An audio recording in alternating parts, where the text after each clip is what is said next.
Welcome to Gay Like Me Conversations, where we discuss all things central to the Black LGBTQ community. Although some conversations intersect with the Black community as a whole. But either way, you're going to laugh, maybe even cry a bit, and you'll definitely learn and grow. It's time to start the show. Don't forget to like the video and subscribe to the channel.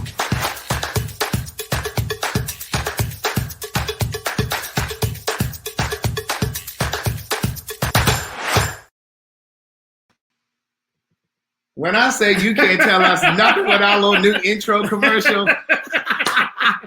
We got a new intro, we got new cameras, we got new lights. And welcome to our first show of Gay Like Me Conversations. The second season. Good day, thinkers, thought leaders, progressives, and dreamers. I'm Craig the Writer Stewart. And I'm Derek J. And we are here to have a conversation with you tonight.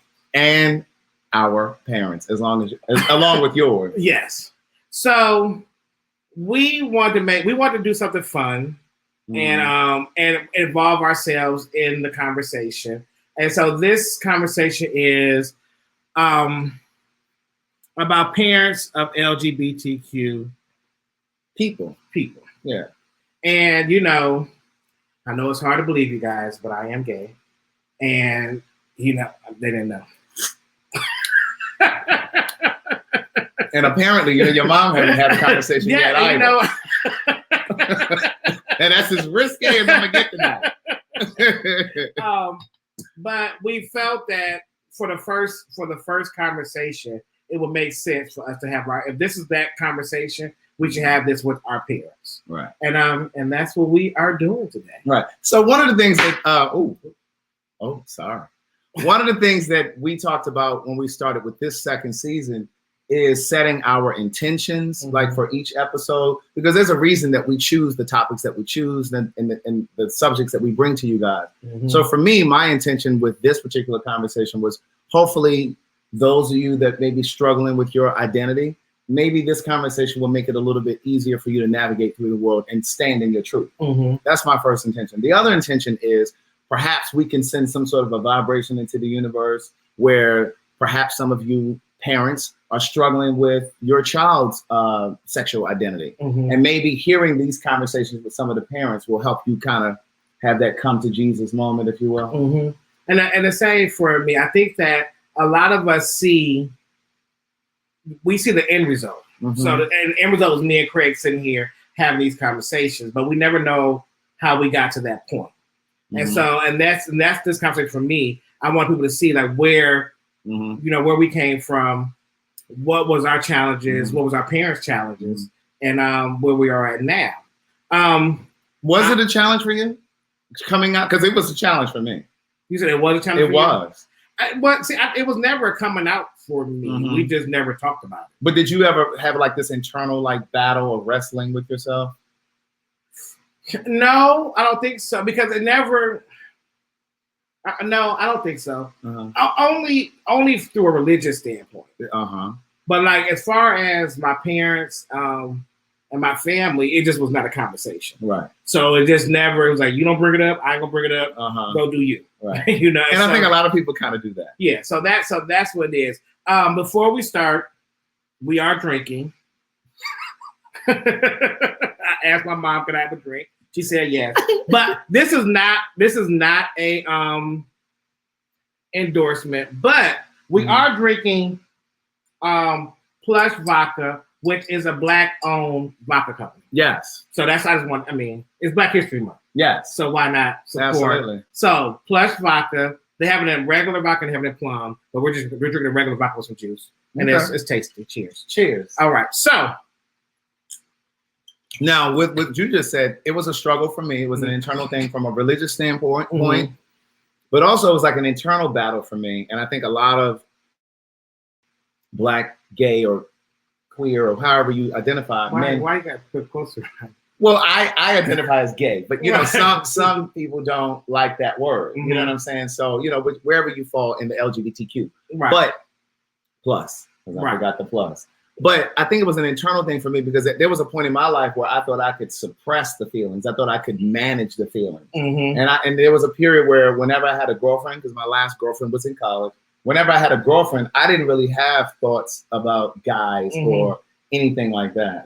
But eventually there came a point where I realized that I couldn't control those feelings, and I started to understand that sexuality is instinctive, that it's how we're wired. It's not a choice, it's not a decision. No one chooses their sexuality, just like we don't choose our skin color, our hair color, eye color, or your height. Like you don't choose those things. Those things are innate. Now, did you say height because I'm short or something? No. Oh, okay, I just want to make sure. I mean anybody's height. Anybody. Okay. So this is going to be an interesting conversation for me because me and my mother never really have had a conversation about gay stuff. So this is new for both of us. So with that being said, I will bring my mother up. Okay. Yeah. Hey there. Hey, Mom. Hey, how you doing? Oh, I'm good, Mom. This is Craig. This is my mom. How are you? Hey, I'm mad. Kansas City losing, but that's okay. Oh yeah, she's watching. She's watching Super Bowl. We didn't know it was Super Bowl weekend. But not when we planned When we planned it, we didn't know it was Super Bowl weekend, right. so we didn't. That lets you know how gay we are. Right. And he played football. You played football? I was made to play football. Oh, there But is he a played. difference. Yeah, I was made to play football. That was part of my toughening up. Well, clearly. He got lost somewhere. So, Mother, hi. Well, thank you for being a part of this, and thank you for being on at 9:00 at night because you could be doing other things than being here with me. But so I don't know how we jump into this conversation. Well, you want me to ask the first question? Yeah, go ahead, jump into it. So, I believe that your mother always knows. That's just one of the things that I say. Right. Was there a point that you knew about Derek? Probably more towards junior high. And what was it that made you think that he was He gay? didn't want to play football no more. No. He was a one-play wonder. Listen, if you have any photos of him in a No, I don't think it's there's no photographic record of me being no football player. because I would have loved to have seen that. Yeah, it's not. It ain't on it. No, the camera phones and stuff wasn't out there too much about then. And I think it's important to mention too for the people that are watching.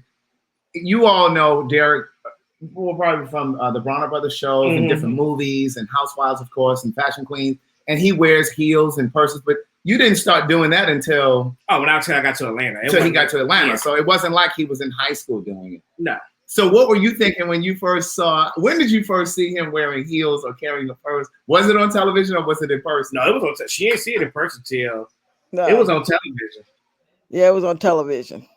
And Really, it was on television, listening to the Tom Joyner show, talking about him and the Housewives of Atlanta, but not knowing they were talking about him, basically. So was it something that they said that kind of hurt you, or? Not that it hurt, but I never really watched a lot of things that he was in. It's that if you don't look, you won't see everything. You know what I'm saying? Some things as a mother, you really just don't want to see. Right. So did you ever feel like you would? Did you ever feel like you would broach the subject with him at all? Ever? Did I ever feel like that you would have the conversation with him at any point about anything? Wait, really, do you remember do you remember the conversation that we had about this? When we were in the car? Yeah. Oh, so she remembers. And we were driving. I tell everybody it was a very quick. It was a very just straight to the point conversation, and then we kind of never talked about it again. I told you don't sell your soul, no matter what the price is. Yes, I remember that conversation. So for you guys that don't know, so I moved to Atlanta, and my mom and dad came to visit, and my mom said, "Take me to the mall." And so we was driving, and so she just came out the blue and was like, is it my fault? And I just I said no. You knew what she was talking about? I knew what she was talking about. And she was like, okay. She's like, do you want to be a woman? I said no. She said, are you sure? I said yes. And I said, thank God to that one. Then she said, am I going to ever have any grandchildren? I said, maybe not from me, probably from Erica. And then she was like, is this something I got to deal with? I said yes. Then she made the don't sell your soul, wow. No matter what. I said okay. Then she was like, okay, and that was it. So Mom, for you guys who don't know, I'm gay. My sister's a lesbian. So my mom has 2 children in the community. So for you as a mother, Mom, do you feel like? Do you feel like you messed up or you did something wrong or that any of this is your fault? I actually feel like it's the sperm donor's fault. I have a stepfather. So what? I mean, what would be his play in this for you? Really nothing. I just want to blame somebody else. Now, yeah, if you guys have been over to my channel, me and my sister had a conversation with my 91-year-old grandmother. Mm-hmm. So for you, Mama, how did you feel? How did you because grandma has became very understanding. Right. Grandma became very, hey, it is what y'all my grandchildren, it is what it is. And grandma still she likes to converse about it. We have not got you to that point. So what is it about the situation that keeps you from wanting to know more and have a conversation?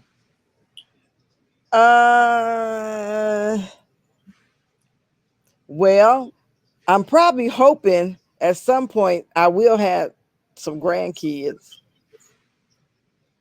Well, what that mean? You think I'm gonna see with a woman? Saying, okay. I'm just saying maybe there'll be some changes. These are things that parents want to think. You know what I'm saying? That things might change to be different. You know what I'm saying? It just might become different. Although there's a portion of you that says it's not, but there's a portion that says you're hopeful. You know what I'm saying? Sometimes you're hopeful that you'll have $1 million, but you're doubtful that it's going to happen, but you still hope. You know what I'm saying? You still strive for certain things.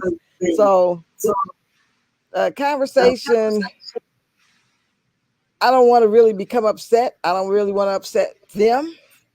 So if I leave it alone, one thing I do know for parents, you can either cast your children out and you won't have any interaction with them, or you have to accept who they are and have interaction. What's more important to you? I never kicked them out. I never, said you got to go. I never did any of that. So I try to balance what they're doing and maintain something with me. What that something is just, I guess, just going on and saying, I love my kids. I want them to be happy, but I have not been able to accept that yet. I don't know if you can really understand that. No, I understand it. Yeah. And one of the things that I really want you to know is that, and for everybody that's watching, it's a journey for the parent to accept it, just like it's a journey for us to accept ourselves. Right. And that's one of the things that I often tell people that are LGBTQ+. Oftentimes we think that once we come out of the closet and we start to live our truth, that everybody else needs to just jump on board that same day.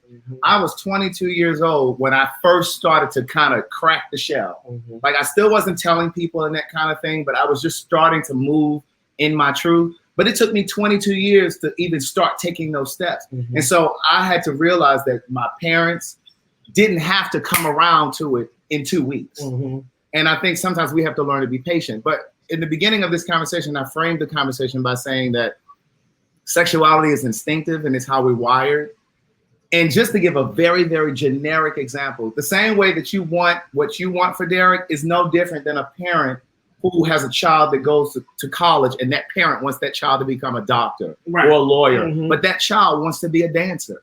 You know what I mean? It's the same kind of thing. Or a parent who doesn't want their child to go away to college. And it is like, no, that's too far. So it's like, it's just about a meeting of the mind and trying to meet in the middle. That's it. But then too, when you talk about that too, though, and Rick can understand where I'm coming from, the dangers of the life that you live. You know what I'm saying?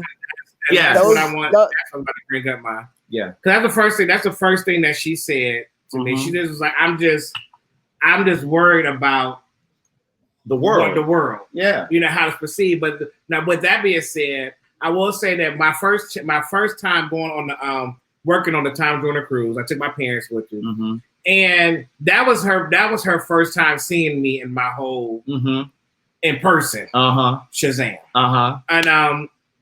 And hell, I was nervous. I was like, wait, and I'm like they're here, but they booked me to be Derek J, so I'm booked to be this person.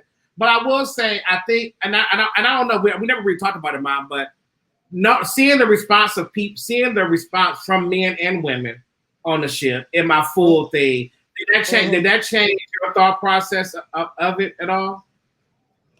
I don't think it changed my thought process of it at all. Really that was his world, and it was too busy for me. You know what I'm saying? It was too busy. Can you take a picture?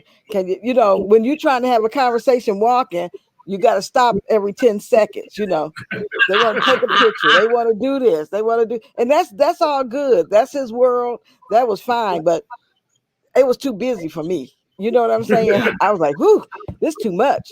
I can't handle this, Now, I got one more question for you before we bring Craig's mom up. Now, me and Erica are totally opposite. Where, for me, I was very, not to say, I was more respectful and mindful of how you felt and what your thought process was of things. Well, Erica is more. This the way it's gonna be, Mama. What did she say? What did Erica say? This the way it's gonna be, without saying this the way it's gonna be. Hey, man, you're gonna have to deal with it. Right. And I'm gonna have to deal with it. And so at that point, I knew I could either fall out with my kids or I can have a relationship with them. Yes, yes. And sadly, there are parents who make the decision to not have a relationship with their kids. Right. You just have to learn how to deal with it. My friends are respectful. You know what I'm saying? They don't go there. They just say, how's Derek or how's Erica? And that was actually one of my questions. My last question for you, I was going to ask you, was there, like when you were saying you were concerned about how the world would respond to him, was there ever a point that you were concerned about your family or your friends and what they would think? Because I think there's a level of embarrassment sometimes for parents too. Yeah, because I never really followed his pages. I never followed the Instagram. I never followed Facebook. I never followed, because I know that brings certain things that I didn't really want to see. Yeah. It's just like if your mother got a boyfriend, you ain't gonna ask your mother, you know what I'm saying? Everything. Yeah. And you don't want to know everything, nor do you want to see everything. Yeah. So that was my way of probably not having to really sort of deal with it. But they knew, they know, my friends know. But they're very respectful to my feelings, which I'm glad of. Because if they wasn't, they was gonna get the long handled spoon. Rick know that. I just want to say that I think it's I'm proud of you for having the courage to stand in your truth and be who you were on that Time Joiner cruise. you know, with your mom being there and that being the first time she's seeing you in full regalia. Because I just think that oftentimes, especially when it comes to black gay men oftentimes shrink when in front of people, whether it's family, co-workers, at the barbershop, you know, and oftentimes men shrink. Black gay men will shrink. Well, I will say last thing I would say, Mom, is that I also appreciate Lonzo so much because that same time, the same trip that they was here, Lonzo was my stepdad, and he went upstairs and saw my closet, saw all those heels in the closet, and he was like, "Oh, okay. Well, they look good on you, and I can't do it, but okay." And then that was kind of just it with him. That was it. And it was like, so it was ever. So Lonzo never treated me different, never did me wrong, never made me feel any type of way. He just, he was a little rough. Yeah.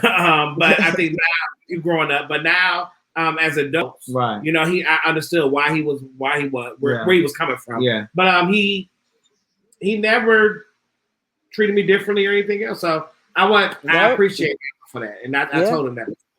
So, Mom, what we're gonna do, and we're gonna drop you down. We're gonna bring Craig's mom up, but stay here because we're gonna bring both of y'all together in a second. Okay. So watch the game, Mama. Okay, I'm looking. All right. All right. All right, and all the way from Baltimore, Maryland, 21215. Hey, Mom. Hi, Craig. Hi, Derek J. How are you, babe? I'm fine. Now, wait, before we even get all the way into it, has Craig always been this outspoken and this bossy? Yes. From a little boy until now. I mean, in school, you know, he just tried to run everything they had. When he graduated from daycare, they had a play. Well, most of the children didn't remember their lines, and he would just jump in front of them and say their lines and get back their lines. The people in the audience were just falling out. And I'm like, why are you just taking over the play like that? Well, you should have known that. So you always have to take over spirit. I guess. So, yeah. So when did you know that Craig was a little different than the rest of the boys? When he was a teenager, and I would ask him all the time, was he gay? And he would be like, well, why you keep asking me that? And I said, because number one, you don't have a girlfriend. You know, you hang with girls, but you don't have a girlfriend. And my oldest son, you know, when he was like Craig's age, it was people my age calling him. And I'm like, you know, and my son, even though he was in prison, he'd be like, how come he doesn't have a girlfriend? I said, Jimmy, I really don't know. I keep asking him, and he keeps saying he's not gay, so I don't know what's going on. So then when he did call and tell me that he was gay, so to think it, but then to have it confirmed was a different thing. So I really wasn't prepared for it. So I kept avoiding his calls. And so finally, you know, we had the conversation. But my biggest fear was he would get AIDS or that something would happen to him, because at that time they were starting to murder gay people. You know, if they would catch him out at a club or something, and it was a straight club, then when it was over, some guy was killed out in, you know, I think Kansas it was. And, you know, it was just so much going on. So that was my biggest fear. And for him to go in this community, you know, not knowing, I didn't know, you know, what he knew and how to get started. You know, it was just, you know, a very fearful thing for me. Mm-hmm. I can't believe you remember that so well. What? You act like you remember it. Well, no, I'm talking about like that I actually called her, because at the time I was working for Hewlett Packard, and I had a boyfriend at the time, and I don't know, this was my first year living here, and she was going to come down for Thanksgiving, and he wanted to have Thanksgiving together, like he wanted to cook, and his thing was, well, you know, we don't have to tell her, you don't have to tell her, you know, we'll just have Thanksgiving, this, that, and the third. And I said, oh, no, my mother's not a fool. And, you know, he wasn't like over the top or nothing like that. But I was like, but you can tell energy. Right. You know what I'm saying? Even if you never touch, you can just tell energy between people. Mm-hmm. And so I ended up calling her and telling her from work. And I called myself calling her from work because I figured if the conversation got really tense, I could get off and be like, I'm at work. Right. But anyway, I ended up telling her, and she was just like, well, you know, it's okay. She does this little laugh. Mm-hmm. And I knew that's her little uncomfortable laugh, right? Mm-hmm. And so about 2 weeks passed.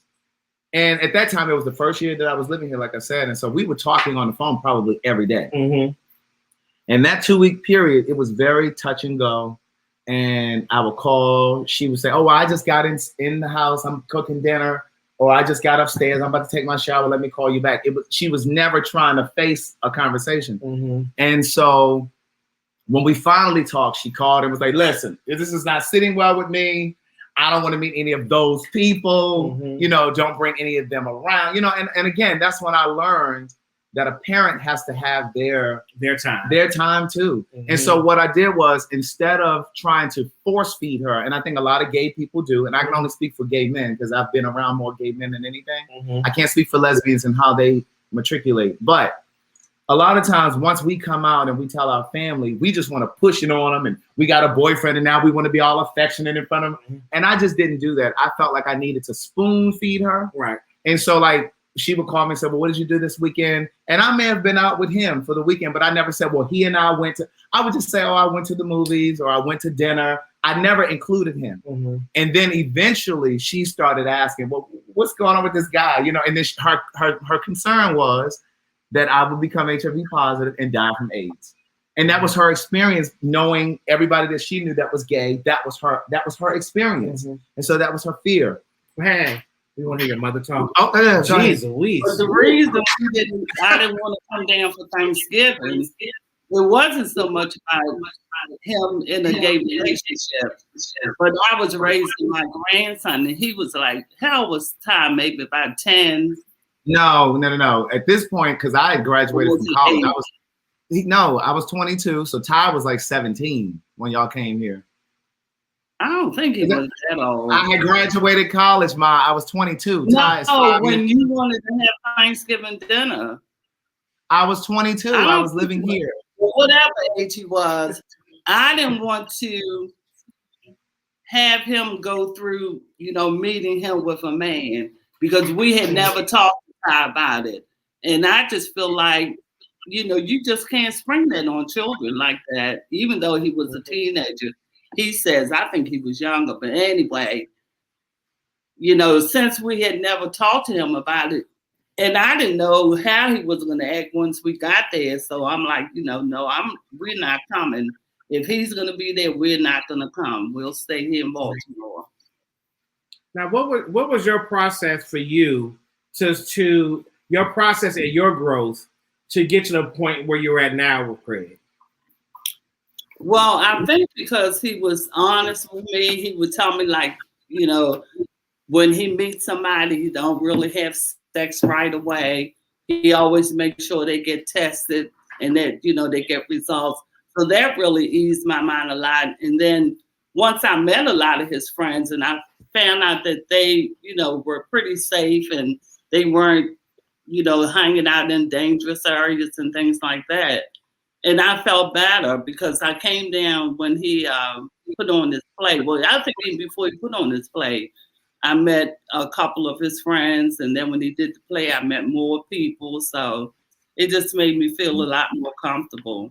And then he was always open and honest. I mean, he wouldn't tell me anything about sex, but he would just say, well, we always get tested and we go together. So I don't want them to bring me something they could have falsified. I want to make sure that is correct. Mm-hmm. Right. So your concern was never that he was gay. Your concern was more about the safety of the gay lifestyle. Right, because growing up, my brother had a friend that was gay, and one of our neighbors was gay, even though he was younger than I was, but he was, still gay. And my parents just taught us not to disrespect people.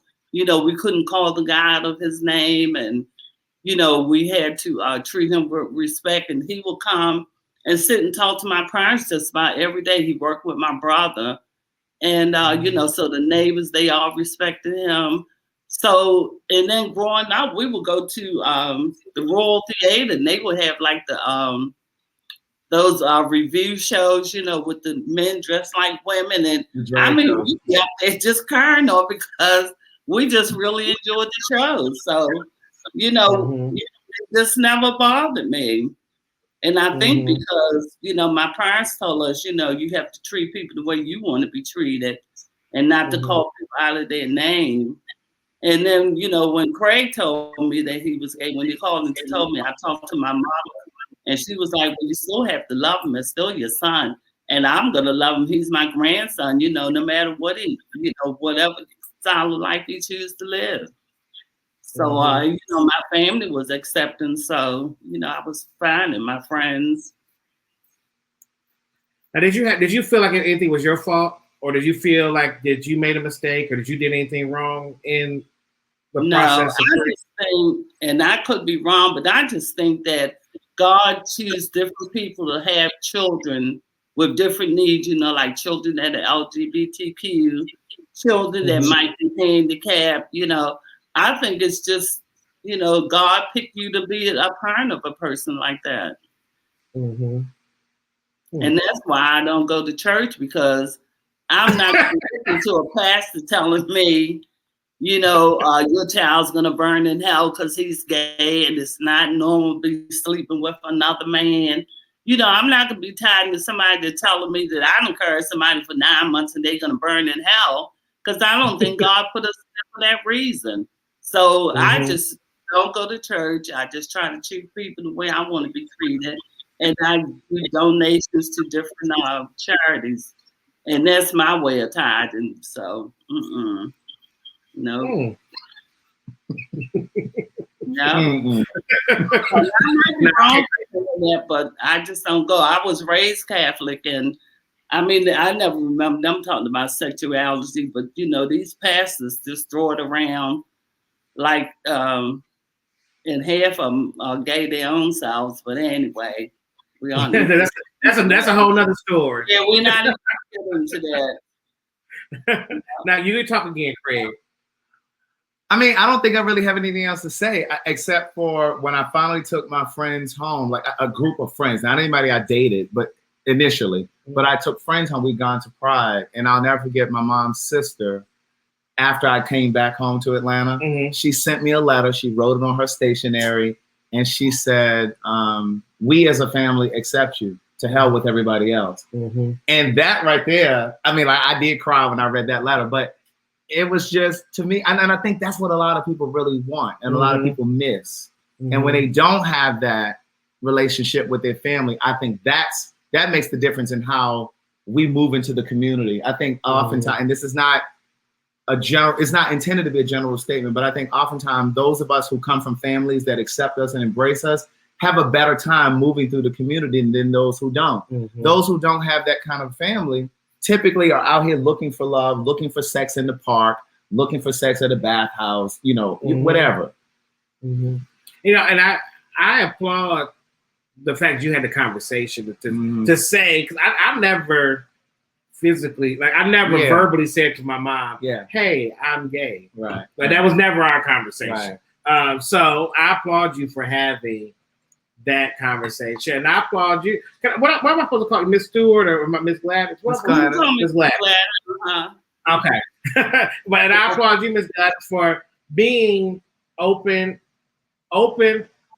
accepting, and receptive. Because you know you didn't have to be that. You know, this all could have went to a whole other different way. That's right. So we're gonna pull. Because you said what?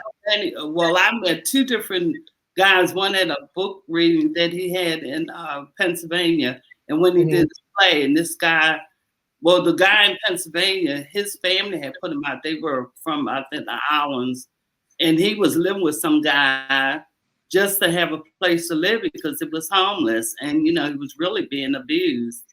And then when he did the play, I met this guy who really wanted to get, you know, to have a change, but his mother was so against it, and he was so torn as to what to do. And he would come to the play just about every day, and every day he would talk to me, And I often wonder, what did he ever decide? Because I told him, I said, you have to live for yourself. I know maybe once you go through the change, your mother will understand and you all will have a better relationship. But, it's a lot of suffering out here among LGBTQ community. Mm-hmm. So we're going to bring my mom back up. Mom? Yes? Well, me, Craig's mom, Miss Gladys, Hi, is my mother's mom. Hi, how you doing, Miss Wormley? Good, how you doing? I'm good. So, Barry looks just like you. Isn't he lucky? Yes, he is. So what I want to, so both of y'all guys had two different approaches on how to handle the situation of your children. Where my mom, we just kind of just don't talk about it, and y'all are the total opposite, where y'all do talk about it. But and in both of those spaces, I would say they both have their pros and their cons. Yeah. In both of those spaces, but I want to ask both of you guys while you're up. I'll start with you, Ms. Gladys. What advice? Because we have some other parents down here. What advice would you give parents that is raising a child in the community? I think they should really talk to the child, try to have a better relationship with them, understand, what's going on, why this is happening, and don't make them feel, that they're less than. And, just try to have a good relationship with them. You have to show them that you love them. Involve the family, especially if you have family that can be supportive, because I know I have a large family, but as far as Craig's immediate family, his sister and brother and his nephew and his kids, they all have a really good relationship. Mm-hmm. So, I think that's very important. And I think too many people just listen to what's being said in the church instead of, really talking to God and seeing what he's saying to them about what's going on. Mm-hmm. So, Mother, like I said, you had a different approach to it.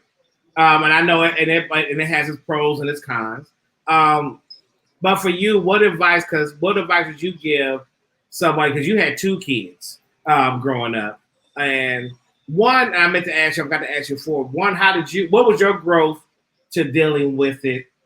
And then what advice you give parents that's going through the same process? Well, like I said before, the growth is you're either going to have to learn how to deal with it or you're going to be cutting your kids off. So you have to weigh that out. Is your kids important to you enough that no matter how you deal with it, whether it's conversation or whether it's internal, are you willing to give up your relationship with them? And I was not willing to give up my relationship with my children. Mm-hmm. So I have to do a better job myself, but it's a difficult task. Like you said, this is not easy for parents, although they're older now. I should be able to still deal with it, but some people just can't deal with it, and I might be one to say I'm better, but I'm not all the way there yet, and I'm working on it.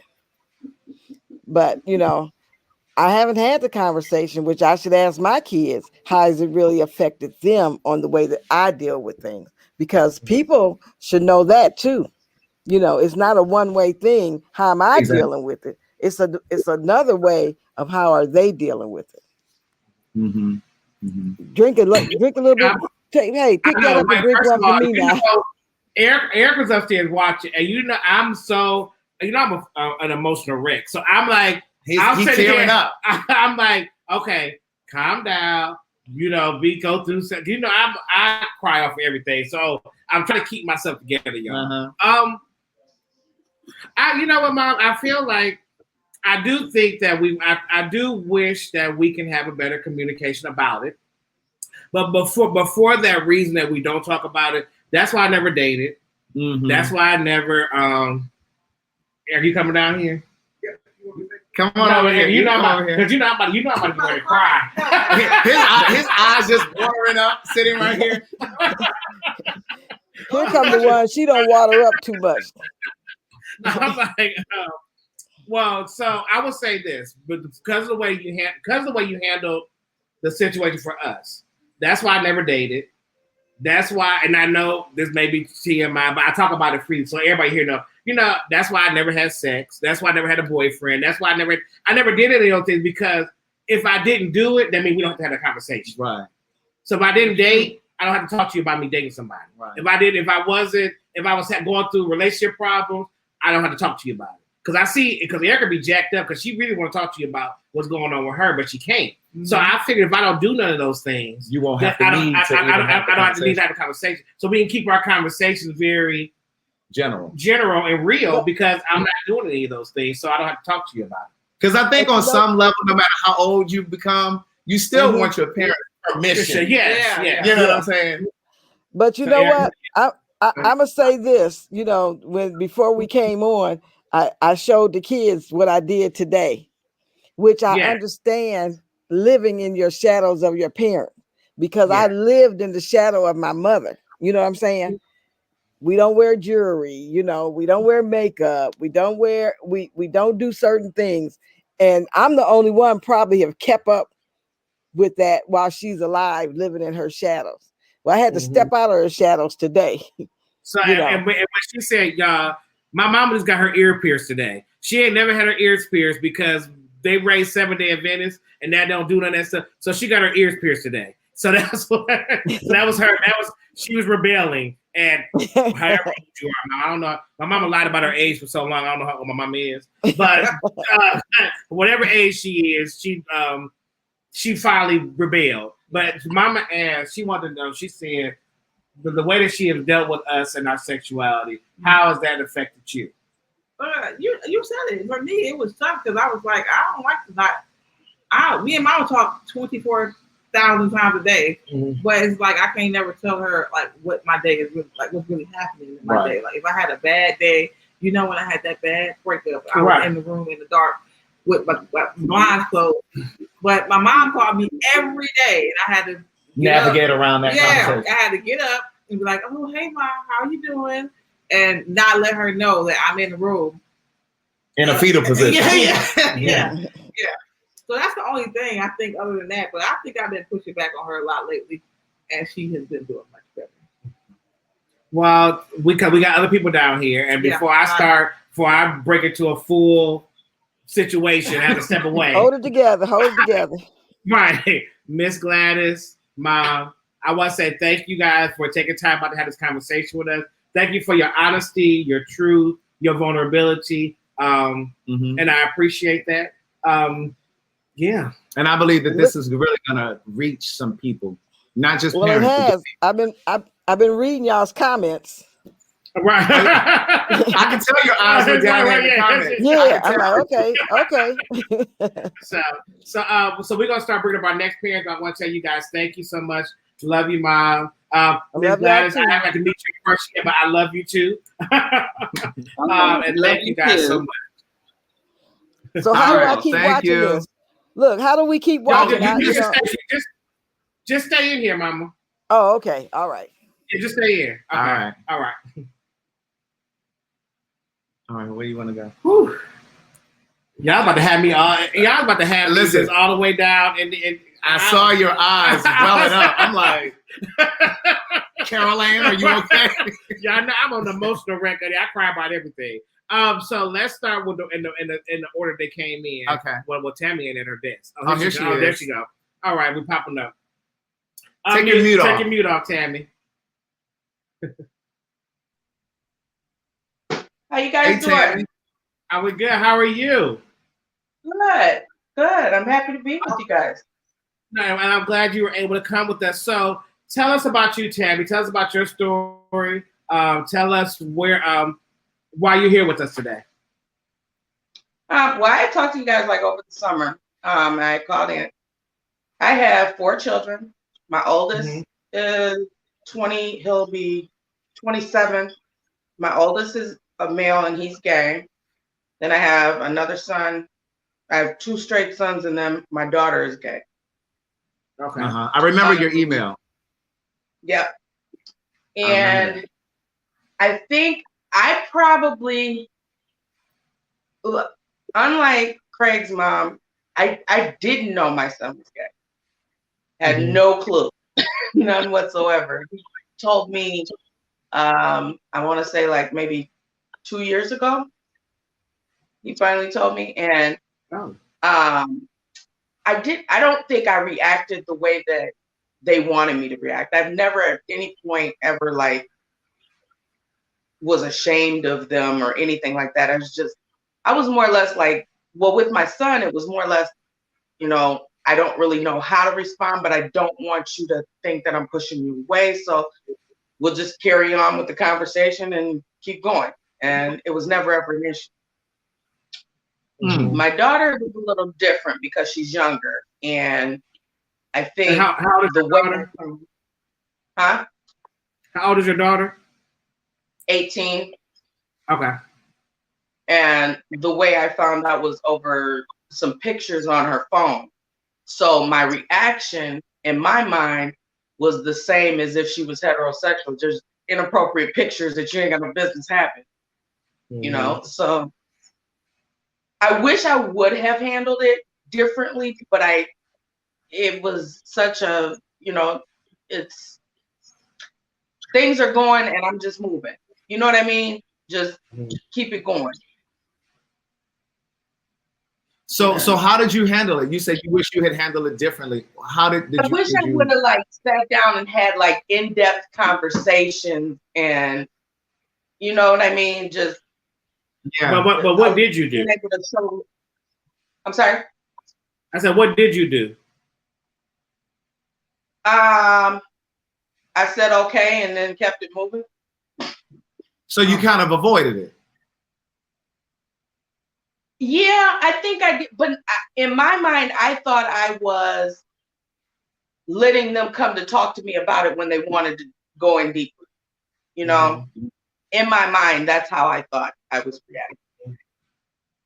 I don't know that they took it like that. I'm not the most emotional person, period. I'm just not. So it's hard for me to like have those emotional conversations. But for my son, I think like Derek's mom, my first question was, well, it wasn't a question. I just said, well, I do want grandkids because, and also he's the one that looks the most like me. So I definitely want grandkids from him. That's it. That's all I ask. You know, y'all are so selfish, honey. Y'all just be worried about y'all, honey. Y'all want these kids, honey. Y'all just be worried about yourself. But so my question with you, being that you also have 2 kids that are in the community. Did you feel like you did something wrong? Did you feel like it was your fault? Did you feel like you made a mistake somewhere? No, not at all. Now, I'd be lying if I didn't say that, you know, I did have to take pause because like you said, you know, it wasn't so much a journey. It's just you have, as a parent, you just have these visions of how you want your child's life to be. That's gay or straight. Doesn't matter. And then when they tell you that they're gay, well, you know that one part of that vision is not going to come to fruition the way that you visioned it to be. So it does take a little pause, but it's by no means like pushing them away or being ashamed or mad or anything like that. It's just trying to adjust, just coming to the realization that that vision that I had was, and it's my vision. It's not for them, you know? Now you have, so your oldest son, you have 2 middle sons, correct? Now, and go ahead. My second son and my fourth child are straight. My first and my third are gay. So every other one. Okay. So now, your oldest son who is straight. Then you have the second child. So, but did they try to make your son straight? Did they try to toughen him up? Did they have any of those? Oh, because they didn't know. No. Did they know? Did they know? No, my oldest. My two oldest talked. So I think my second son knew. I think he knew. Maybe, I don't know if it did. I don't think we never really had that conversation. Now, then also, was there dads in their life? Are you married? No, I'm single. And my two oldest have the same dad, and my two youngest have a different dad. Gotcha. And so, but no, they're. I mean, not on a constant basis. I'm a single mom. And I think that a lot of times, parents oftentimes will think that because the father wasn't present, that's why a factor. That's why I asked the question. That's a factor. But then something you said a moment ago too, where you said he hadn't come to you to tell you. He actually, because he's a wrestler, he does pro wrestling, and I was picking him up from Iowa, and on the way back, just out of the blue, he goes, "So, I'm gay." And I said, I paused for a second. I said, "So you got a boyfriend?" He goes, "Okay, I thought you were gonna want to talk more about it." I mean, I don't know what else to say. I didn't know what else to say, and then that was it. We listened to music and talked about other stuff the rest of the way home. And I see some comments in the chat where some of the parents are saying, you know, they have a gay son and the son has yet to come and talk to them. Sometimes you have to look at the relationship that you have with your child. And I'm not saying this for you, Tammy, but sometimes you have to look at the relationship that you have with your child. Have you created a safe space for them to have that conversation? Because you have to think about the things that you may have said. That I asked him though. I asked him because I had my son when I was 16, so I grew up with him. We talk about everything. Exactly. I mean, this boy takes pictures of his poop and sends it to me on his phone. We talk about everything. Right. But then you have those parents. But not that. Right. But then you have those parents that, you know, may have been having conversation with their siblings or their husband or girlfriends or coworkers, and the children sometimes hear how you talk about gay people, and they withdraw, and they know that they can't come and have a conversation with you. So sometimes you have to think about that as well. But what I will say is, because oftentimes parents will ask me, well, should I ask him, or should I wait for him to come or her to come to me? And you really have to just think about the relationship that you have with your child, because in some instances, it is a good idea to go to broach the subject. Because I read a story once where this guy, he was going to commit suicide, but his mom approached him and said, "Listen, I think we should have a conversation about this." But then in some instances, like with me, I really didn't want my mother to come and ask me about it. Like I just wanted to kind of, you know, journey on my own. And then just he thought I knew. My son, he said he thought I knew, and I was like, no, I had no clue. Right. But Tammy, I want to say thank you so much. I want to say thank you so much for your story, because the thing, what we lack in our Black community is positive stories like this. Yeah. You know, we always hear about they got kicked out and their family disowned them, but we miss the positive story where it's like, hey, you know, this is my child. I love my child. I accept my child. And so I appreciate you, and I applaud you as a mother for having two children in the community, having two children that is our brothers and sisters in the community, and you're raising them and accepting them for who they are and growing them up to be the best person they can be. I see this one question right here is he openly gay? Is he an openly gay man in his career, or is that? I think so. I think because he just told me he did a video. Yeah. Okay, and they have, because I mean, being a wrestler, it hasn't affected his career at all. Being a gay Black man. Okay. No.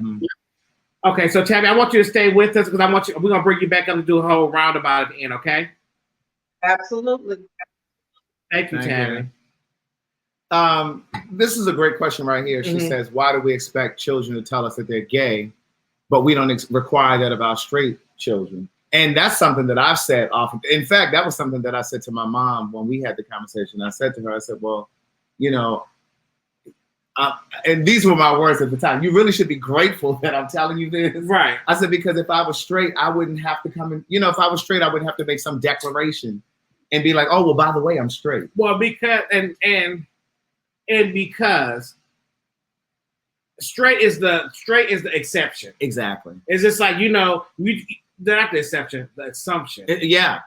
So they think that, you know, so when you come out, they're like, oh, I have a boy. Oh my God, you're gonna get a girl. You're gonna have a wife. You're gonna have kids. So it's the assumption of it. So like all these parents have the assumption they have a straight child.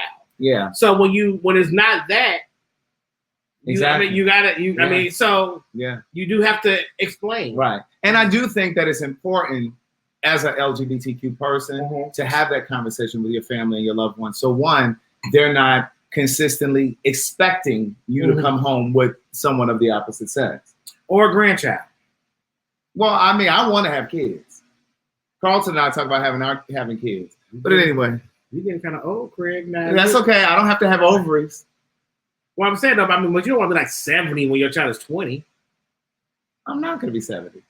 60. I might be 50. When your child is 20? No, not when they're 20, but I mean by the time I have kids. Yeah, anyway, so when they get 20, you'll be 70. Well, that's okay. I'll still be spry. I'm 44 now, and I'm giving very much 34. Spry at 70? I will be. Yeah. We all can dream. Hey, Adon. Unmuted. Hey there. Hey, how are you? Good. I am well. Thank you for being here with us. Thank you. No problem. So talk to us about your situation and why you are here with us. So I have a 20-year-old daughter, and I always knew she was about maybe 6, and she wanted to play football, you know, with all boys team. And so I kind of always knew, and my best friend is a gay man. So I had a lot of experience with gay men, but not really with gay women. And so for me, it's kind of funny because I really didn't have a problem with her sexuality. When she came out to me, I kind of knew, you know, and when I asked her, she was maybe 12. And when I asked her, I remember she was like, you think I'm a lesbian? And she slammed her door and went in her room. And I was like, well, that went well. You know what I mean? And so I did it. It wasn't until later when she told me I did it to myself. I'm not. Slow down, girl. We ain't Oh, no sorry, I rush. talk fast? You talk real fast, girl. Slow down. We ain't on no time schedule. I mean, we is, but we ain't. Yeah, so slow down. Okay, I'm sorry. I talk fast. I'm sorry. Yes. Yeah, girl. I was with you though, but I was like, just slow down a little bit. Okay, so when you did approach her, she got upset about you asking her if she's a lesbian. She did, and it was because she herself was struggling, and I can connect with that because it was the same way with me. Yeah. Every time my mom asked me, she would tell me about what her girlfriend said. Oh, my girlfriend said, you're just so this, that, and the third. Why he don't have a girlfriend? And it was offensive to me, so I can connect with that. Yeah. Oh, I wanted to tell you though, I love it. I didn't know you were from Baltimore. I am too. So. Yes, indeed. Yes, my Darman. Look. Come on, murder Darman. Right? So yeah, so it was, you know, so growing up, I kind of knew, and I remember saying it to my best friend because, like I said, he was a gay man, he was openly gay, and I said, I think she's going to be gay, and he said to me, well, she's got the right mother for it, and so. Her growing up, I didn't really have a problem with it. Now, once she started to come into her own, the thing that I had a problem with was she would dress, you know, even now she dresses, you know, she's real butch with it. And I'm like feminine. So I don't have my daughter that I can go do nails and get my hair done. You know what I mean? And it's more of that. Like, okay, well, like if I want to go shopping, she does not want to go shopping with me. She's still awkward. She's not all the way, you know what I mean, comfortable. She's herself. She dresses the way she wants to dress. So it's not really that she's closeted, but it's just she's still uncomfortable. She doesn't really want to talk about it. She told me that the only thing she was uncomfortable with was telling me because she's like, you're always so inappropriate. She's like, and I know you'll be telling like inappropriate jokes. You know what I mean? She's like, and I make her, I think, uncomfortable sometimes as a result. It's interesting when your mom was saying about church though, because I'm married to a pastor, a preacher. So I remember your email. Yes. Okay, so go ahead and share that. I remember that. Go ahead and share that. So so here's the great thing. The thing about life is we have an opportunity to educate people. And so I'm from Maryland, but I grew up in LA from a very young age. So growing up in LA, like my mom had, several male friends that were all gay. So we were always around, people, and it's, LA is real liberal. We don't really judge people. You know what I mean? For the most part, you can listen in a bar and we have like a guy with a prom dress on with a full beard smoking a pipe in like the 90s. And I remember looking like, hey, how you doing? We were in the bar and kept it moving because we don't care about stuff. And so now I moved to the Midwest. I relocated. I got remarried. And they're very small-minded here. And so my husband being, in the church, and people have a different reaction to things. And so for me, my mama bear will come out real quick. So walk real, because you know what I'm saying? Because God's not with me yet. You know what I mean? They called him, not me. So, and you got that Baltimore in you. You hear me? So I have to really catch myself. So I have to be, so what happens is with him, he was, of course, he's Baptist. And so he was taught a certain thing, but he loves my daughter. And so for him, it opened his eyes because he loves her. And so where he was raised in the Midwest, and they might be a little more small-minded here, this is pretty much his daughter. And so, he now is a little more open-minded. The more we talk, the more he's being educated. Because one of the things I try to do is teach people empathy. And what I always say, and I'm with you, I don't understand why people feel the need to have to come out. Why does it have to be an announcement, what you do in your life? And so even when we talk about church and stuff like that, like for instance, not too long ago, someone was talking to me and the next day they started to quote Bible verses at me. And I'm like, but I thought we were fearfully and wonderfully made, because if we're made in God's image, God doesn't make mistakes, right? So how is this a mistake? This is my child. There's nothing about her that's a mistake. There's nothing about who she is that's wrong. And I understand when people say stuff about, the Bible or whatever. I'm like, well, I tell you what, we all gonna worry about God when we get there. Okay. I can't tell you, because guess what? If you have been fornicating and you sleeping with people and they're not your husband, wife, whatever, you're not married, then you don't have any room to talk because you've been throwing that thing in a circle yourself. So everybody has to just, fall back. So for me, I don't really do well with judgment. I don't really want to hear your opinion because I didn't ask you. This is my daughter. You understand what I'm saying? And I love her for who she is. And she's so young that she's 20. Okay. So she's just now trying to figure it out for herself. And when she went to high school, she started wearing a lot of makeup. So I asked her one day, what you were wearing makeup all the time? And she said, I thought the more, and look, so I'm a crier too, Derek. So I'm trying to keep my little self together too. Keep it together, baby. So she said to me, I thought if I just wore makeup, I wouldn't be gay anymore. You know what? And so she's doing all these things to mask herself. Well, for me, I always, I don't know, I never told it to my mom, but my prayer was always mine too. My prayer, well, no, not yours too. My prayer was different than your prayer. My prayer was always just to wake up and be a girl, because girls was like guys, and that's what it's supposed to be. I never prayed to be straight. I just pray. I'm like men. Right. So I was praying, not just hey, Lord, just wake me up and be a woman, because girls like guys, and I could be a girl. See, my prayer was to not be gay. I used to try to pray to gay. Oh, no, I like men. Yeah. I didn't want to stop that part. I just said, let me pray to be a woman. I didn't want to pray to be straight. But there was something that you said a moment ago that I connected with also, when you were saying that your husband accepts your daughter. So that's now kind of opened up his mind and perspective to, I guess, gay, at least lesbian. But that's really what it's about. You know what I'm saying? And that's why it's important for those of us that are in the community to stand and live in our truth unabashedly. Because we have the opportunity to change the hearts and minds of the people that love us, our family members, our friends, whatever. I have a cousin who was kind of homophobic, if you will. And he was telling me about a coworker who was extremely flamboyant. He was like, I just don't understand why you got to act like that. And I remember saying to him one day, I need you to treat him the way that you would treat me. You love me. So he has family who loves him. And I said, you wouldn't want somebody to mistreat me. And he said, well, I never really thought about it that way. You know what I'm saying? But you can't have these kinds of conversations if you're living in the closet. Mm-hmm. Right. True. But I think that, people's perception can affect you. If you're someone who, takes in or you care about another person's approval, it can really affect you. It's impacted my husband because I even noticed his messages, his sermons. I watch him admonish people within the church now because I didn't realize it until my daughter came out. She just came out to me like maybe 3 years ago. And I remember now we were in a hairdresser one day and they were talking about somebody that was gay. And the women were talking about her. And my daughter looked at me and I was like, this is what it is for you.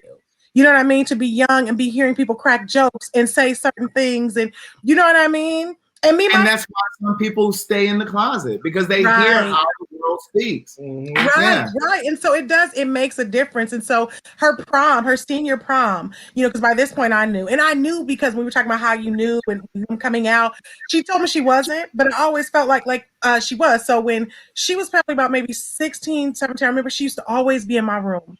And all of a sudden she started taking calls in her bedroom. So I was like, okay, this is different.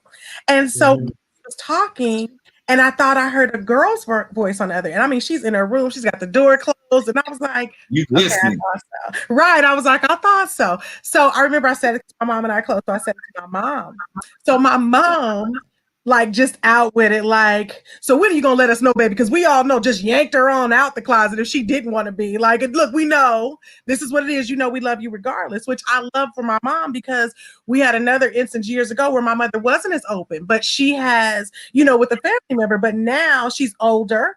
And her thing was, I want to make sure I don't repeat the same mistakes. And so when she finally did decide, she was a mess. She called me on the phone. So I guess she was really thinking about it and it started to sink in for her. And she called us off the side of the road in tears, hysterical, crying and telling us that God would not love her. I don't want to cry. That broke me because this is what they do. That's why I understand what your mom was saying, because you can't sit in the church and then somebody is sitting and preaching, you know what I'm saying? All of these things that would even make someone get the idea that God wouldn't love them. And this is why, you have to be real careful. So religion is really a sticky subject to me when it comes to the community, because, you've got these people that have all these thoughts about something. And I always try to tell people, imagine if you like, say you're a man, you like a woman. Imagine if somebody told you that was wrong, but this is all you've known since birth. We normally have our first crush to say junior high. And if everything about this is supposedly wrong, because that's what everybody else says, but that's not who you are. And to you, it's as natural as breathing. So to me, this is why we have to teach tolerance, because if we are Christians and if God's message is love, it should be the basis of everything that we do. And so we can't pick and choose certain things out of the Bible, but not others. You know what I mean? That's why it says be fruitful and multiply. But then you take birth control because you don't want more children. You understand what I'm saying? So we can't disparities there. And we can't pick and choose what we're going to follow, but then we can use something to hurt someone else.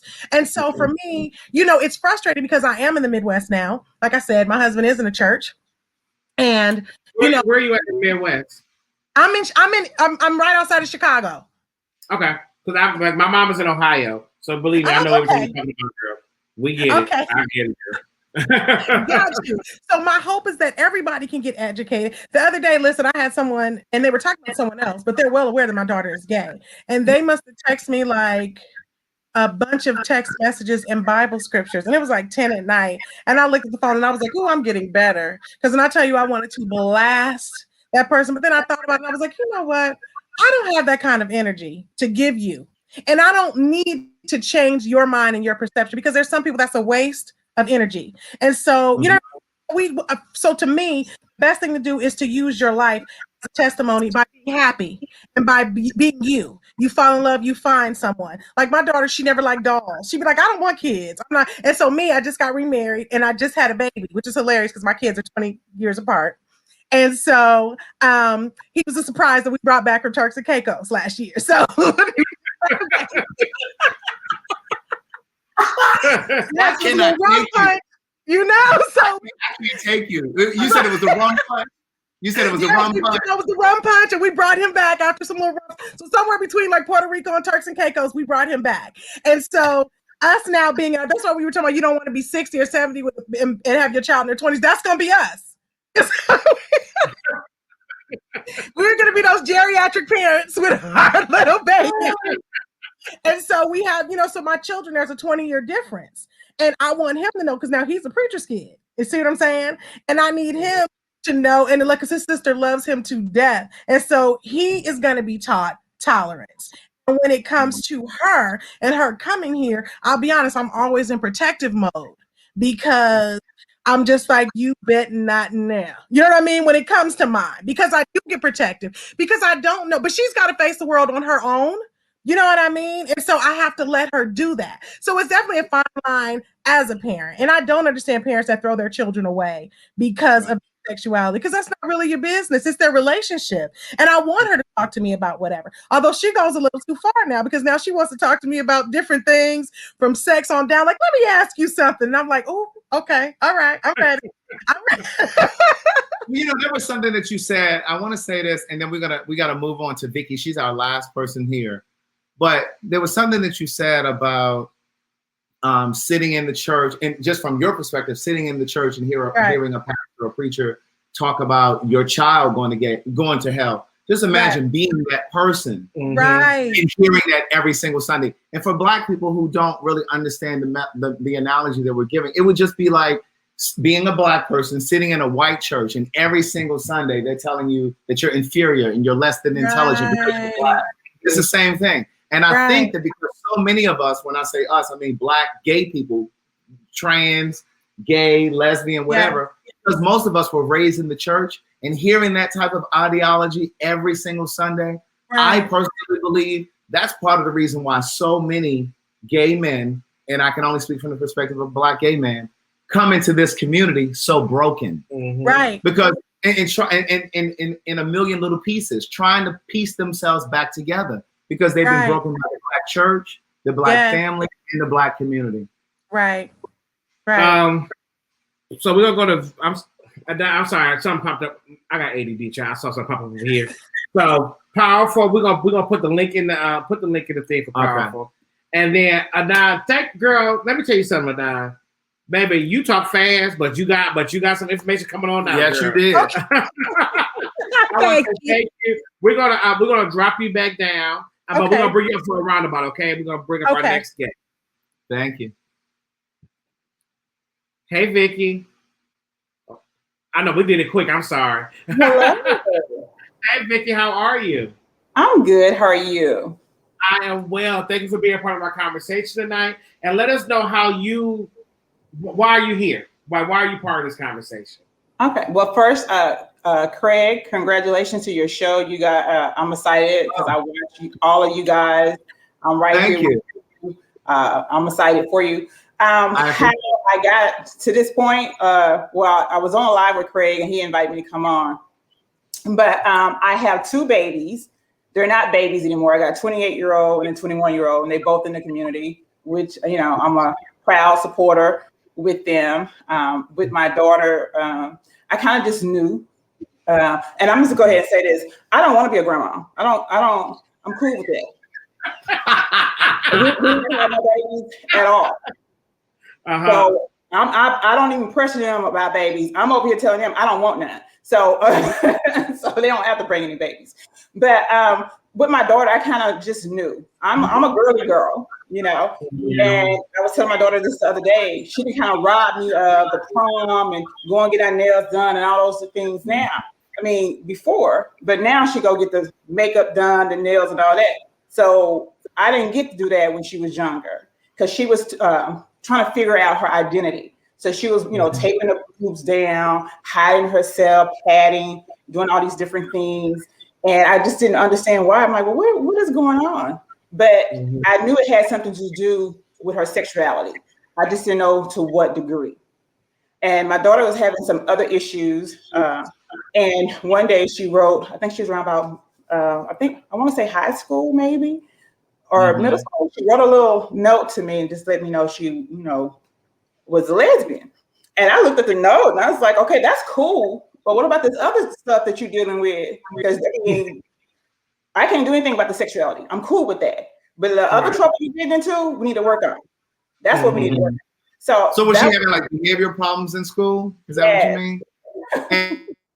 And see, I think a lot of times what happens is when a child is struggling with their sexuality, they sometimes act out at school. And that's not just because of sexuality. Sometimes when the child is being touched, and I'm not connecting the sexuality with being molested. I'm just saying sometimes when a child has something going on, that's when they start acting out in school. Yeah, she has some things going on, you know, but at the same time, I'm like, okay, sister, we got to get this other stuff under control. Now, your sexuality, I can't do anything about that. I'm open with you. That's fine. Okay, this is what it is. That's fine. And with my son, it was a little different because he was, you know, I didn't see that. My son is bisexual. Is it bisexual, I think? Because he started out asexual. He wasn't having any relationships with anyone, right? And then he, you know, as a young kid, he had little girlfriends, you know, Valentine's Day and all that little stuff. And he did have a girlfriend for a while. And then how I really had a conversation with him, he moved into his own apartment and he said he had a friend over. And the friend has a girl sounding name, right? So I don't want any grandbabies. So I told him, I say, listen, she don't need to be over there late at night because we ain't having no grandbabies. Right. So he's like, well, the name is a guy. I said, oh, it's a guy staying all night? He said, yes. I said, so did we make a decision? He said, Mom, we'll talk about this later. So that's how I was introduced to the boyfriend, which, I mean, I'm open with my kids. We talk about everything. We talk about too much. I think I'm more vocal and vulgar with them. It's some things, I mean, everything's on the table. I'm talking to them about everything. I don't care. Everything is on the table. I'm just very, I mean, I know that we don't never get, sometimes we want to get the negative part of it, but I'm very happy with this conversation that we got all these parents that's like, listen, there are parents out here that's like, yo, that's what you're doing over here, but your concern, Vicky, which I appreciate, was like, okay, you gay, you're a lesbian, but I'm a parent and you still fucking up. So let's how we gonna get this right. That's exactly what I was like. Listen, you got a whole. I'm sorry, Mama. I didn't mean to say that, but that's energy. That's how I felt. I'm sitting here like you're getting suspended. You're getting in trouble with school. You know what I'm saying? These are things that can follow you throughout if we don't get this under control. The anger and, you know, not respecting authority. That was an issue that we was having. So I'm like, okay, that's fine. You know, what we're going to do from here, where we're going to go from here, we can work that out. We can talk that out, whatever. But that other stuff, we need to get under control. And my son is kind of like, when you see him, I mean, it's not like his mannerism says, you know, so I didn't really see that with him because I'm trying to go back now. Like, okay, did I miss something? I don't know. But I mean, I'm cool either way though. And how old is your son? 21. And then your daughter is how old? 28. Okay, so you went through the process with your daughter first. Yeah. So you went through the process with your daughter first. So then when your son, so how old was your daughter when she wrote you the note? I think she was, I want to say either we was like early, I think it's either high school. I'm thinking high school because we had some issues. How did your son tell you? He didn't really say per se. Like I said, when he had company over, and I thought it was a friend. Okay. And he was like, "Oh no, it's a guy." And so when I was asking him about getting on here talking with you guys, is it okay to share and whatever? He's like, "Yeah." So we was talking, and I said, "Well, I don't know if it's bisexual, where we at, or what's going on." He said, "Well, you only think I had one person, one female in my life?" I was like, "Well, I did." He said, "No, I didn't." I said, "Oh, okay." Yeah. That was good to me. And even with my mom has since passed, but my mom was in support of everything. She was, didn't have an issue with it. And the thing of it is, we come from from Louisiana originally. So, living in a smaller country town and the mindset of, things like that. She was like, if anybody needed to know, come through her. If they had any questions, come through her, and she would get them straight. I'm like, okay. So they didn't have support all the way through. And I did ask them recently to give me a report card on how am I doing on a scale of 1 to 5? Am I available for you? Am I open for you? What are you needing from me? That sort of thing. So that's awesome. Thank you so much, Vicky. So you stay right here, Vicky. We bring up Adon and bring up Tammy right now. Okay. Please. I'm sorry. No, bring them all together. Oh, I'm sorry. Okay, so leave Vicky up, then bring up Adon, and then bring up Tammy. So we're gonna start with you, Tammy. What advice would you give to a parent that has a LGBTQ plus child? But what advice would you give them on just dealing with and managing and just being in their life?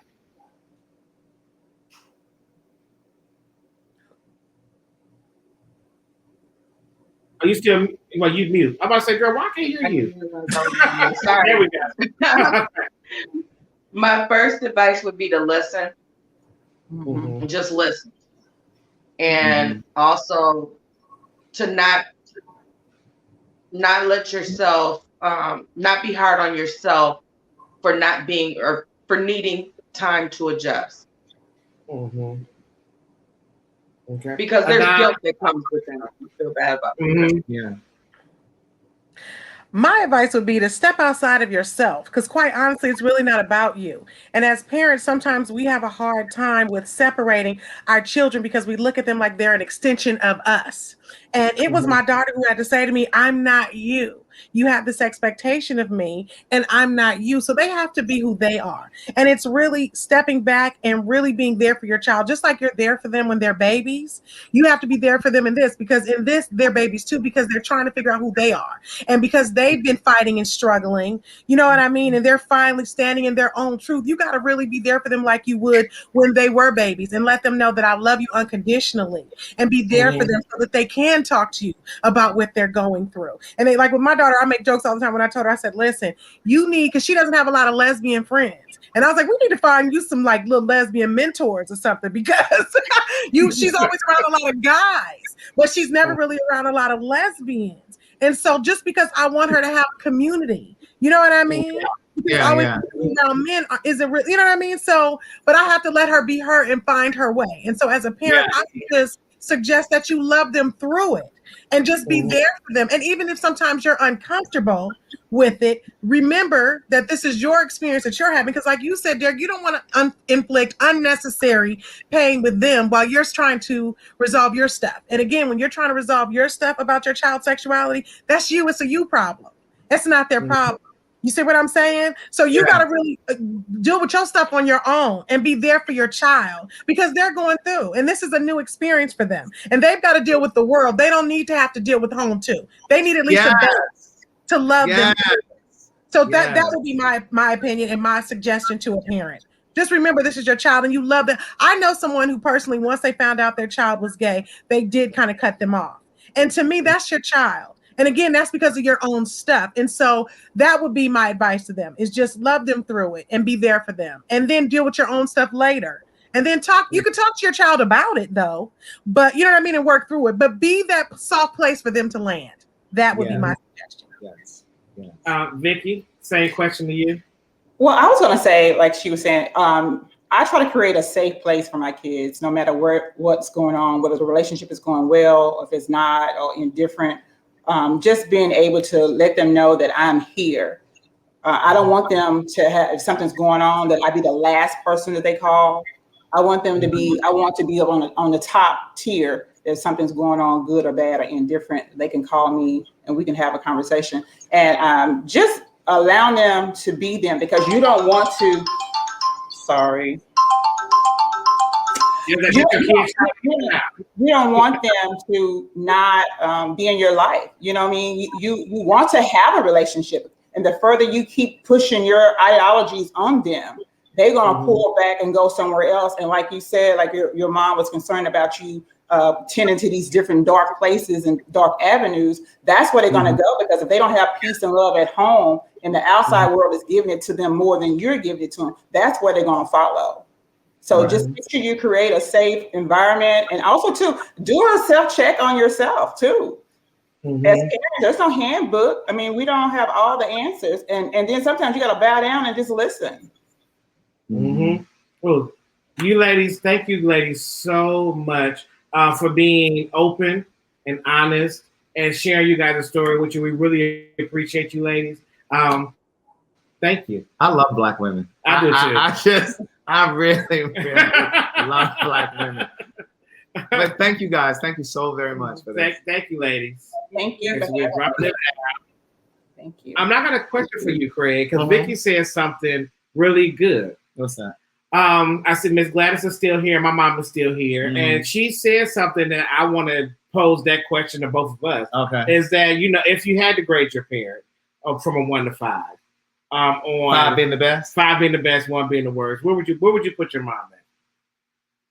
I would say a 4.5, and I would really say a 5. I was gonna say a 4.5 because in the beginning she was kind of standoffish, but I have to remember what I was saying earlier. You have to give them the time to kind of, accept it and embrace it and learn that new reality. Because like she said, like my mom was saying, it's one thing to suspect it, but once that reality hits and you can't pretend not to know anymore.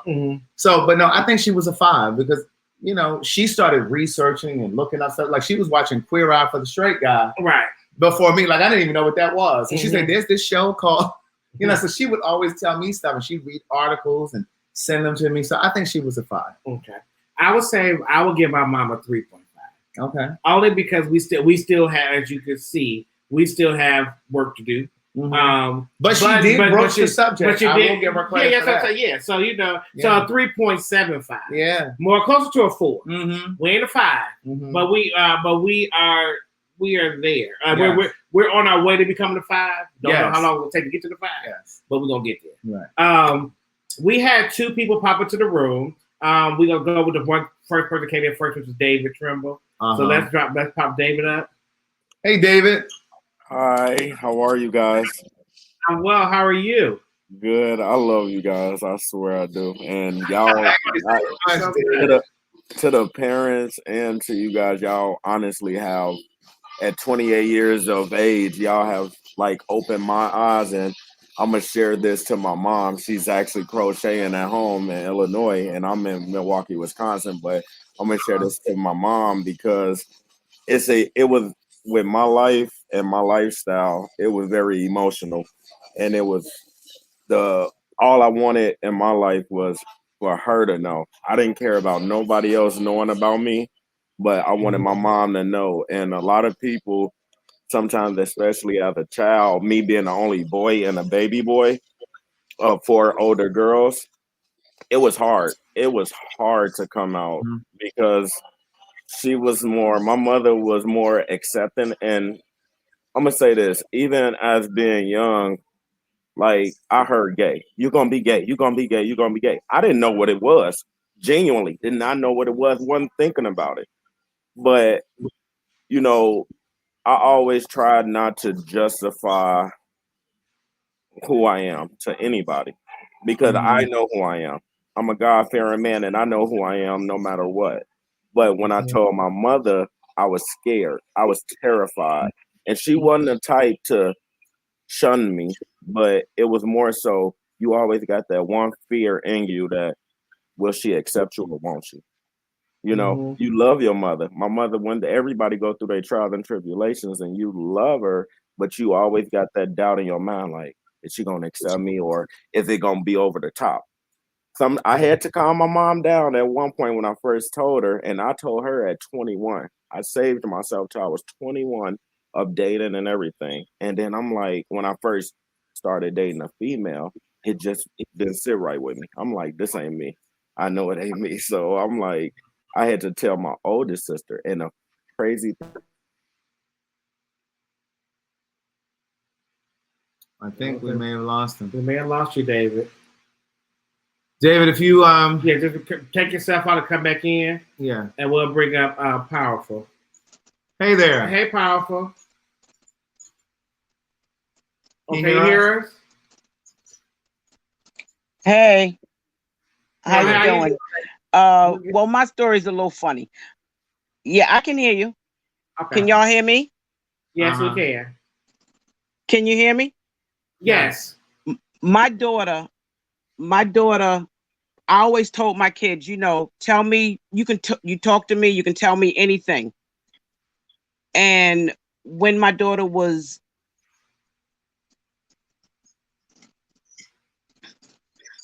when my daughter was 18,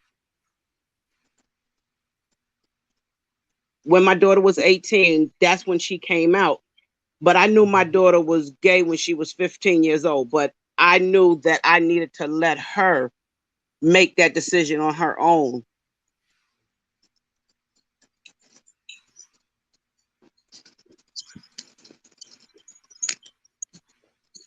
So, can y'all hear me? Yeah. Yes. Oh, okay. So, Yeah. so it was so funny because my daughter's on the phone and she's typing and she's saying, "Ma, I have something to tell you." And I'm saying, "Colleen, what is it? What is it?" She says, "Oh, I don't know how to tell you." And I said, "Well, what is it?" She said, "Oh, I don't know how to tell you." I said, do you want to tell me that you're gay?" She didn't answer me back. She came flying down the stairs and she was like, "How did you know?" I said, "I'm your mom. I know these things." Mm-hmm. And I said, "What was the struggle?" I said, "What was the struggle, Colleen?" Because I said, y'all you can talk to me anything. She said, "Ma, parents say that until it's their child." That's right. That's right. Mm-hmm. And I was fine with it. I've always been fine. My best friend is gay. My best friend is a lesbian. So I've always been fine with it. But it was so strange to me that because I've been telling my kids over the years, you can talk to me and tell me anything, that she struggled with that. That was the strangest thing to me, because I'm telling you, come and tell me anything. I'm open. But she did say, "Mom, when it's your child, parents change up on you." Yeah. And I've even had to house kids where friends of mine, their parents put them out. And I've lost friends behind that. Yeah, yeah. Because you took them in? Yeah, because I took them in. Because wow. I took the kids in. And another thing, I joined PFLAG, but one of the things that I knew that needed to be done in PFLAG, we opened a Black parents portion of it, because tell people, we know what PFLAG is, but tell the people that are watching what PFLAG is, just in case they don't know. Okay, PFLAG is an organization that is for parents of gay, lesbian, transgender, bisexual children that come in to get clarity, to get help, to get understanding. But one of the things that we did within the organization, we started a Black parents part, because we have different issues than other parents. Yes. So I mean, it's a good thing. I don't know how many other states have that, but in New York, that's what we started, and it's good for the parents. It's very good for the parents. Right. That's awesome. Because one of the things that I've said so many different times is like GLAAD, HRC, PFLAG, the Trevor Project, which focuses on suicide in the LGBTQ community. Mm-hmm. Oftentimes they represent white folks, and that's why when we create Gay Like Me conversations, this is why it's so specific to Black. It's not that we don't much so. It's not that we don't want to be of service to other people, but there's not enough for us. Mm-hmm. Exactly. That awesome. Is true. Calling in. Yes, thank you so much, Powerful, for calling in. I appreciate you, and thank you. Also, thank you for doing your part to help make this better across the board. Yes. Okay. Right. Have a good evening. You too. So David's back. Go back, David. Okay, David, we back. Okay, sorry about that. Okay. All right. I was stating, like, when I had told my mother, my sister, my oldest sister, she is a lesbian, and I was so scared to tell my mom by myself. I had told my sister, "Come downstairs. I got to tell mom something." So she was like, "Okay," and she was like, "What you got to tell her?" I'm like, I think I'm gay or bi-curious or something. I say, "I don't know, but I got to tell her."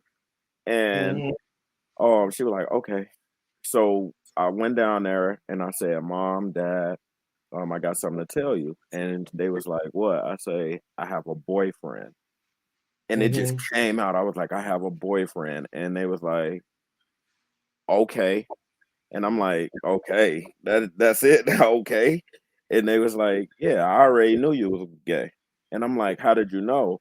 And they was like, I don't know. My dad said he didn't know, but my mom said she already knew because she could just see it. Like, I guess for me, I was fighting myself because I'm like, I hang around with female, maybe I just got feminine ways. I grew up with all girls. So I'm like, I didn't see it. Like I said before, when I was young, I didn't know nothing about it. I heard it all the time, but really didn't know anything about it.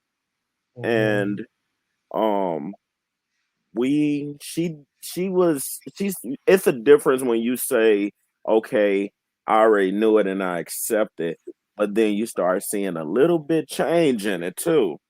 Because when she said she knew and it's okay, you be who you are or whatever, but then throughout the years you will see a little bit of difference too. You have and I had wrote in a comment basically of sometimes parents just all the kid wants is the acceptance of this is who I am, and I'm still the little old David that you know. You know, I don't want the extraness. And she used to sometimes she didn't know how to. I could tell she didn't know how to handle it because she was like, "Yeah, we're gonna go out and get a dress and this," and I'm like, "Ma, if that was me, that'd be fine, but that's not me. I just like what I like, you know." And some parents don't know how to react. So when I was listening to the parents on there, it's just like they said, sometimes you really do have to talk to your child because it's not you want them to go change their life for your lifestyle, but you want them to just be like, okay, this is you. I accept you. I love you. You still my baby boy, baby girl. You know, I it's just it's sometimes it's a hard shell to hit, and then you see your siblings have kids and everything, and I'm married. I up and got married. Didn't tell nobody. I up and got married. Like what? With me and my husband been together for 3 years, and we been married for one, going on two in March. And it was a hard thing to do when not seeing your family there at the wedding and not seeing getting the support and with the life that and I never ever exposed this publicly, but with the lifestyle that I grew up with was very sheltered but very closed in and very stern with my grandmother. But sometimes when you go through things, you know, I was honestly molested by all my sisters, and I'm gonna just say it. All my sisters. I'm not gonna put names out, but I was literally from touching, licking, everything. And I had questioned it. I was watching the Steve Wilkos show, and me and my dad was there watching the show, and I questioned, and I was crying because the similar thing happened to me. And he was like, "What are you crying for?" And I'm like, "Nothing, nothing." And then he was like, "No, I know it's deep, but this, you're crying, crying." And I said, "Well, this is what happened to me when I was younger." He was like, "I don't believe you. Call him on speakerphone." And I did. And the thing that was said, and I just honestly, it took all the way, I'm 28, it took 2 years ago for me to really forgive because they stated, "Oh, we was young and dumb. If you can't get over it by yourself, go see a shrink." That can hit you hard. Yeah. And they and people who hurt other people will make it like it's your fault, like you was the blame for it. And all I wanted was an apology or just acknowledgement that this was messed up, we did this, we're sorry. But it it's a hard pill to swallow, especially in this lifestyle sometimes, because so many people you can see so good. You can see if people can see good in straight people, it's so much greater things as well in the LGBTQ plus community as well. Like we have hearts as well as everybody else. We're human. We are human. We care. We love. And I ain't gonna say we do it stronger, but sometimes I be feeling that way too. We go to the end of the earth, and sometimes it's just you got to look at life as it's this person's life, it's this individual's life. How can you judge? How can you judge on somebody else? And y'all did the rating thing with the parents, if I can, at this stage in my life, if I can rate my mom, I can rate her a 5 because she have truly now overcame every obstacle with me. And I can truly say now, years ago I couldn't, but now I could call mama and be like, Ma, look, me and Roger, me and my husband, or I'm going through this, I'm going through that. I'm going to the doctor. This the problem, and it's a great feeling.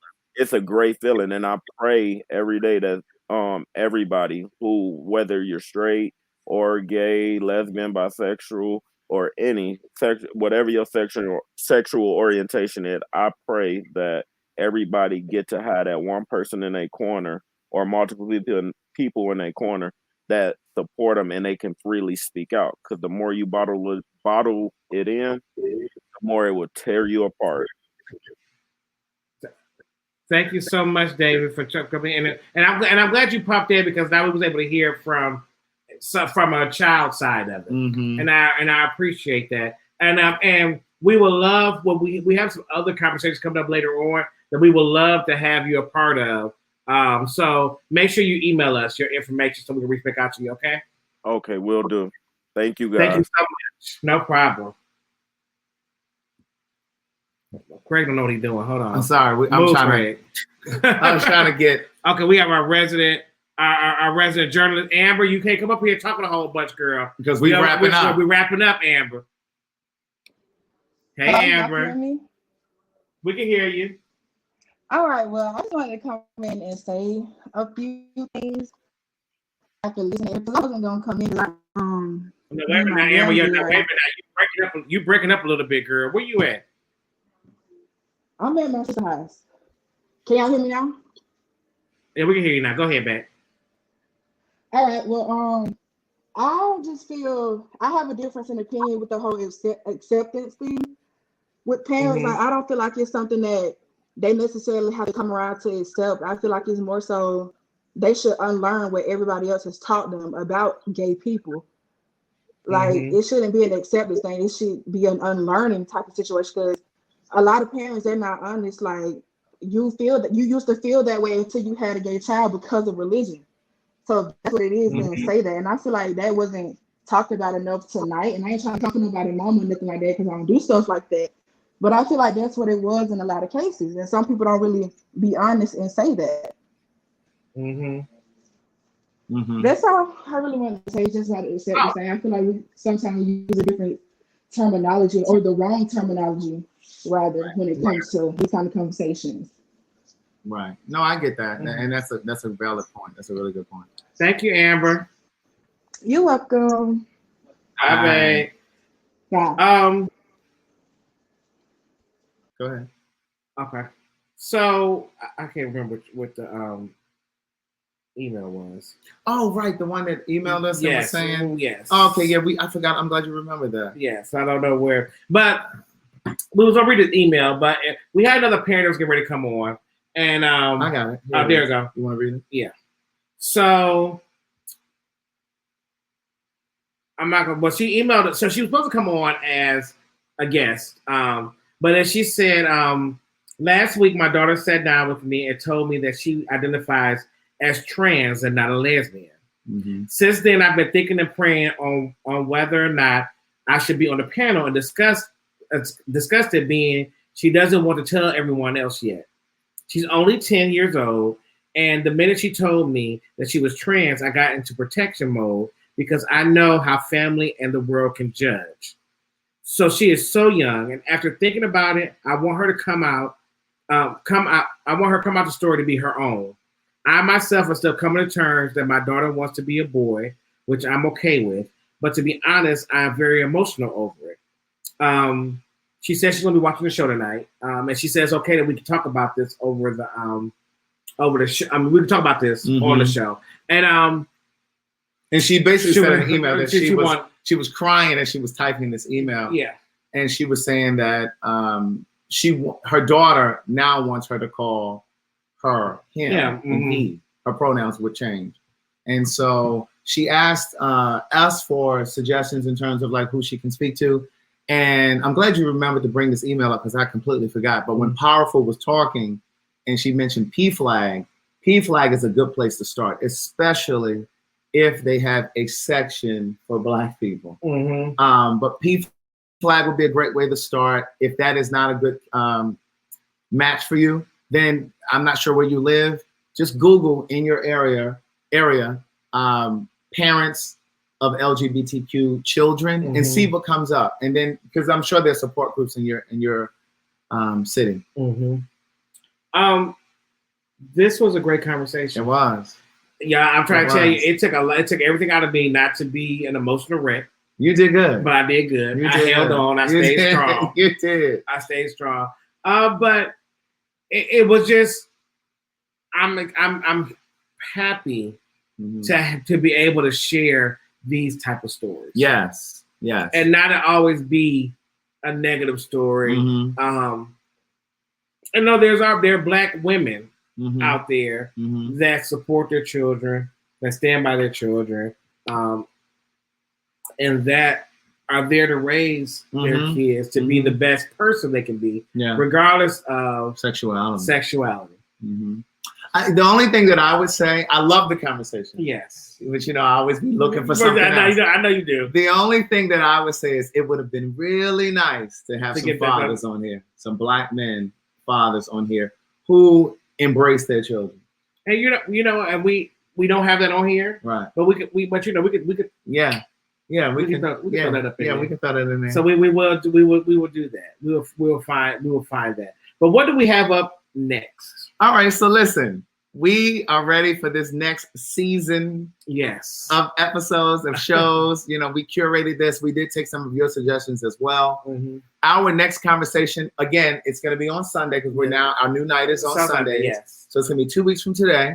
And that conversation is the double standards of bisexuality. Yes. So in this conversation, we are looking for bisexual men and bisexual women.